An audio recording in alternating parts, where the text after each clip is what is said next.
Aselikhulumeni phela iqiniso and give credit where it's due. Bafowethu, izinto ezenziwa MK Party zinhle ziyamangalisa. Guys, ake siyekeni nje ukuya le nale. Leli qembu lena lisebantwini. This week bekade kuvulwa indlu eGauteng. Izindlu eGauteng I think izu2 mangekho 3. Ezakhiwe amalungu omkhonto wesizwe from their own pocket. Kumanje kunendlela eyakhiwayo eMtubatuba. Yakhiwa amalungu oqembu lomkhonto wesizwe from their own pocket, not from imali organization, from their personal pockets. Kunendlu adivuka namhlanje uSG nobuholi boko bemphelezele ngapha ngakubo. Ilento ebizwa ukuthi charity begins at home. Bafowethu, asingalenzi iphutha. Iqembu labantu lilodwa eNingizimu Afrika manje. Umkhonto wesizwe party. Alikho elinye iqembu lisebantwini. Ngala abantu bathola imisebenzi through the organization ilakho engaphansi komkhonto wesizwe eholwa uMancinza. Ngala ukhona futhi ne-labor desk eholwa uBishop uNgcobo. Umkhuba wethu nje kule channel futhi ngicabanga ukuthi nawe usuyawazi ukuthi uma ngabe kukhona umuntu noma iqembu elenza kahle siyalincoma ukuze namzukwane lenze kabi sizokwazi futhi ukulixeka. Lo muzi obona la ku screen sakho njengoba ubona wawunje. Lo muzi ke owale eMzimkhulu la okudabuka khona uSibonelo Nomvalo lona onguSecretary General womkhonto wesizwe party. Othema ibona isimo saleli khaya sinje wayise ezinikela yena ukuthi akabakhele indlu. Namhlanje ke njoba kumhla ka1 kodwa wena le video ngenze kuyibuka ngomhla ka2 kodwa namhlanje ngomhla ka1 usukile Nomvalo wayovula indlu ngokusemthethweni wacela ukuthi upresident womkhonto wesizwe party okuformer president wecountry yase South Africa uJacob Zuma akamphelezele kube uyena ozovula indlu futhi kube uyena ozohanda over indlu emndenini. Ucaphunela ivideo manje ezokukhombisa le ndlu ukuthi bekunjani ngaphakathi. Kodwa ke ayizukuba na sound ngezathu sokuthi kuno music odlala ngemuva. Ngakho ke lo music uzonginika inkinga mina. Uzobona nje ukuthi indlu ibinjani ngaphakathi. Ngenzela ukuthi uyibone ukuthi ibinjani ngaphakathi ngoba phandle uyasibona vele isimo sayo ukuthi sinjani. Suka kule sithombe ubusibona eqaleni nalesi samanje.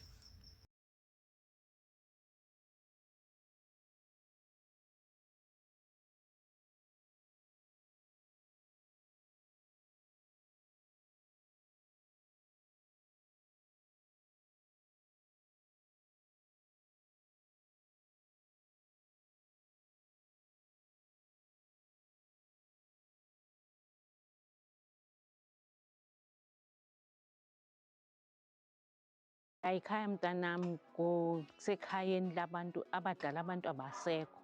Sesisele thina siyi3 amantombazane.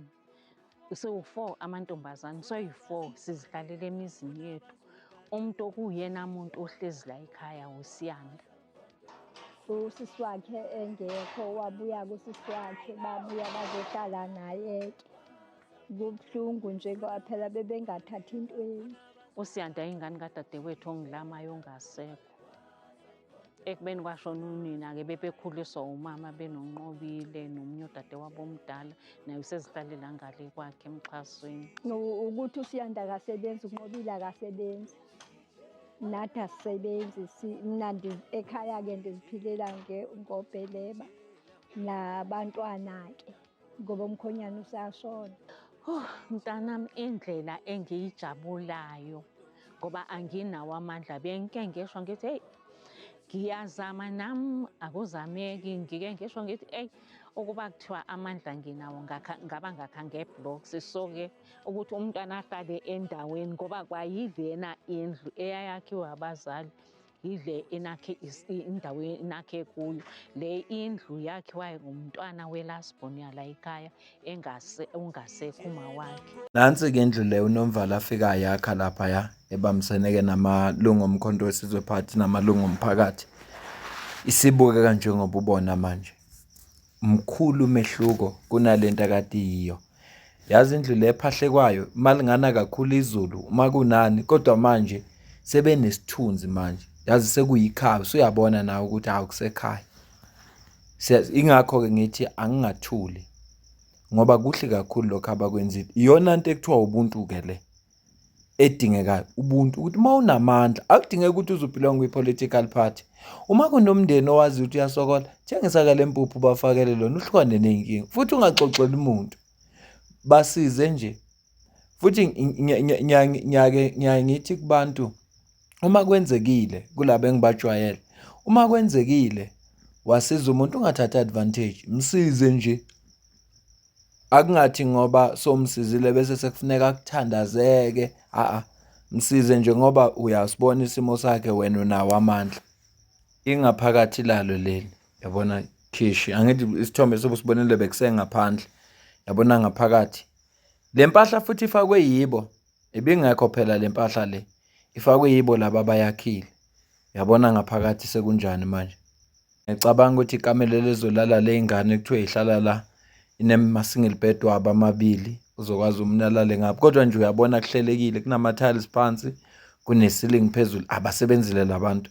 Kukhona abantu abasebenzayo yazi, abahluleka ukwenza le nto le emakubo, besebenza kahle. Angingakhulumi futhi ngalo nto leyo, ncome nje laba abasebenzile. Basebenzile ngempela Nomvalo la, nethimba lelade sebenza nalo. Bayobakhohlwa nje ngoba ngabantu, kodwa nje bona basebenzile. Lena-ke ngathi main bedroom, yabona bafake ngisho i-wardrobe nombhede. Ya, yilokhu nje bengithi angikulethele khona. Kuthe-ke emveni kokube esefikile uPresident uZuma, wayeseyayivula indlu ngokusemthethweni, wahanda over to umndeni, wajabula nawo. Kuhlatshwe iy'nkomo ezimbili if I'm not mistaken, kwenzela ukuthi abantu badle. Emveni kwalapho kwase kulungiswa istage khona lapho ngoba phela kusendaweni esemakhaya, space into ekhona, kwalungiswa istage ukuze asale sekhuluma namalungu omphakathi. Sothi mhlawumbe kusasa noma ngolwesingaki mase bedecide ukuyikhipha leyo video abomkhonto wesizwe party, ngizokulethela yona ngoba bebe-streama ku-TikTok. Ngathi ngiyabheka ukuthi sekulate ukuthi ngayi-screen record, angeke ngize ngikhona. Yingakho-ke ingekho ivideo yakhona. Bengifuna khona ukuthi ngikucaphunele amazwibela kwinkulumo ka-former President uJacob Zuma, uzwe ukuthi utheni, kodwa ngenxa yokuthi ngiyithola isiphakathi futhi ngiyacabanga ibisiya ngasemaphethelweni, ngave ngabona ukuthi ngizothola u-3 minutes kanti inkulumo mhlampe bewu-10, 15 minutes or 20 angazi. Ngase ngithi hayi asilindeni, kodwa nje vele ivideo le ingoNomvalo nalo msebenzi awenzile ekusizeni lo mndeni ukuthi bakhelwe indlu njengoba bowusibona isimo sabo ukuthi sinzima. Angiyibambe le video, ngiyacela ukuze ukuphawula kwakho la comment section, ngizwe ukuthi wena ubona kanjani kulolu daba nje sizixoxayo nalento enziwe uNomvalo kulo mndeni. Ngale kwalokho mina nawe asidibane kwivideo elandelayo, ungakhohlwa ukusubscribe, ushare, ucomment, ulike. Ngiyabonga.